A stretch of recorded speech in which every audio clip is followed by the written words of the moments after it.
Ọsọlọ TV. Ìmọ́lẹ̀ gbogbo ọmọ ànàgó. Àdúrà là ń gbà wípé kẹ́lẹ́yìn ò má ṣíwájú kó níwájú mọ́ kẹ́yìn àti wípé ẹni ọmọ sí ló bímọ. Òun náà ní gbólóhùn tí ọ̀pọ̀lọpọ̀ àwọn èèyàn fi ń bá ìdílé ọ̀kẹ́rẹ́ òjìkùtù àti ìdílé jẹ́gẹ́dẹ́ ti ìgbìdì igbó lókè ìta ògbú dúpẹ́ lọ́wọ́ Ọlọ́run lórí ìgbé ayé màmá wa Ògútọ́lá Abigel Táíwò jẹ́gẹ́dẹ́ eléyìí tí wọ́n jẹ́ ìpẹ́lẹ̀ òní ọjọ́ 15 oṣù kẹwàá ọdún 2021 tàwa yìí lẹ́ni 70 ọdún ó lé 5 ni wọ́n ṣe kí wọ́n tó fi àyè sílẹ̀. Ẹsẹ̀ kò gbèrò lọ́jọ́ 16 níbi tí ètò ìsìnkú màmá wa yìí ó ti wáyé ní àdúgbò Òṣòmù ìlú Ìpòbẹ́ nílé ọmọ olóògbé. Àwọn ọ̀pọ̀ ọmọ tó gbẹ̀yìn tẹ́ ń ṣe fún màmá wa náà ní fọpẹ́ fọlọ́hun lórí bí ètò ìsìnkú ìyá wọn bó ti wáyé láyọ̀ àti àlàáfíà. Bẹ̀rẹ̀ lórí Assaba ọmọ ìtàn Àwọ̀wù tí ń ṣe ìyàwó Alfa Ilegi tàpé ní Abiodun Tìfílà Assaba Alabi Adeoye oníròyìn iléeṣẹ́ Plateau FM tìlú Ìpòbẹ́ tó tún jẹ́ oníròyìn lẹ́gbìmọ̀ aṣòfin ọ̀kan nínú ẹgbẹ́ àwọn pèdèpèdè Assaba Oyinade tí ń ṣe ìyàwó Dínà nílùú Àkàrè. Ẹbí ará orí àti ojúlùmọ̀ tó bá wọn péjúpésẹ̀ síbi ayẹyẹ náà ní kò ṣeé kà tán torí ẹsẹ̀ ògbèrò lọ́jọ́ ọjọ́ yìí màmá wa Ògútọ́lá Abigel Táíwò jẹ́gẹ́dẹ́ wọ́n wáyé wọ́n sì lu ayé rẹ̀.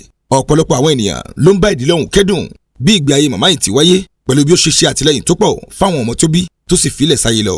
Ayẹyẹ ètò ìsìnkú ọ̀hún bẹ̀rẹ̀ ní dédé agogo 4 lọ́jọ́ 16 oṣù kẹwàá ọdún 2021 tàwa yìí. Ìlànà ìjọ mímọ́ ti Kristi láti ọ̀run wá ní ètò ìsìnkú náà fi wáyé láti ọwọ́ àwọn ìjọ sẹ́mìṣẹ́lẹ̀ ti ìlú Ìpòbẹ́. Àwọn aṣíwájú ìjọ tó wà ń bẹ́ẹ̀ kò lóǹkà láti Àjáwọ̀rẹ̀ láti Kétu láti ìlú Àjàṣẹ́ tó fi dé àwọn tó wá láti ìlú Kútọ́nù. Àwọn tí wọ́n wá láti orílẹ̀-èdè Nàìjíríà ò kẹ́yìn láti wá ṣe àtìlẹ́yìn fún ìlú mọ̀ọ́ká oníròyìn tí màmá rẹ̀ lọ náà ọ̀gbẹ́ni Assaba Alabi Adeoye. Nígbà tó ń wàásù ẹni tó darí ìsìn náà ní ìránṣẹ́ Ọlọ́run Olúkúnlé tí gbogbo yìí mọ̀ sí Òyònó. Nígbà tí ìwàásù sì wáyé láti ẹnu Venerable Supreme Evangelist Alamu Diocese ìránṣẹ́ Ọlọ́run Ẹgbẹ́lẹ́yẹmí dá ló darí ìfilọ̀ lásìkò ìwàásù. Ìránṣẹ́ Ọlọ́run ẹni ọ̀wọ̀ olùṣọ́àgùtàn Alamu Diocese ṣe àpèjúwe bí màmá ìṣẹ̀lọ gẹ́gẹ́ bí ọ̀nà tí ó tọ́ àti bí ìyá yìí ṣe gbélé ayé wùwàrè. Màmá wa Ògútọ́lá Abigel Táíwò ní gbogbo àwọn ènìyàn wá kẹ́dùn ẹ̀ lọ́jọ́ ìsìnkú ní ìlú Ìpòbẹ́.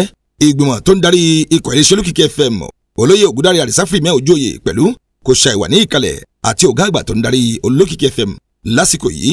Àwọn òṣìṣẹ́ iléeṣẹ́ náà gbẹ̀yìn tó ìdórí gbogbo àwọn lẹ́ẹ̀kan tó wà níbi ayẹyẹ náà.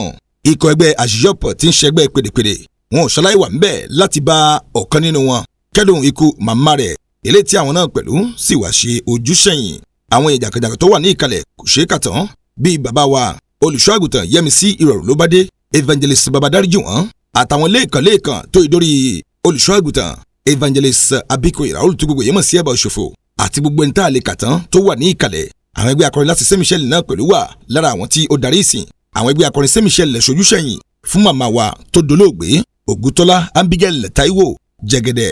Àdúrà àpá ọ̀tọ̀ Jésù ni kó wá ń gbà fún gbogbo àwọn tó péjú pésẹ̀ síbẹ̀. Assaba Alabi Adeoye wá lo àǹfààní yìí láti dúpẹ́ lọ́wọ́ gbogbo àwọn èèyàn fún ìgbé ayé eléyìí tí ìyá rẹ̀ gbé lórúkọ ọmọ olóògbé.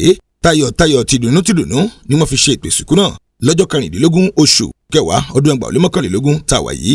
Iléeṣẹ́ Ọsọlọ TV láǹfààní láti wà ńbẹ̀. Ohun tá a mú bọ̀ lẹ́tìrí yìí. Bákan náà la tún fi àsìkò yìí kí ọ̀gá wa Assaba Alabi Adeoye wípé ọmọ rẹ̀ ní ó gbẹ̀yìn tiwa náà o. Àmín. Ká súnmọ́ ìṣẹ̀lẹ̀ ló ti ń jábọ̀ ròyìn fún iléeṣẹ́ Ọsọlọ TV. Àṣàdé bẹ́ẹ̀ náà tí gbogbo ìmọ̀ sí expression ló tó àwòrán pọ̀. Ọsọlọ TV. Ìmọ́lẹ̀ gbogbo ọmọ ànàgó.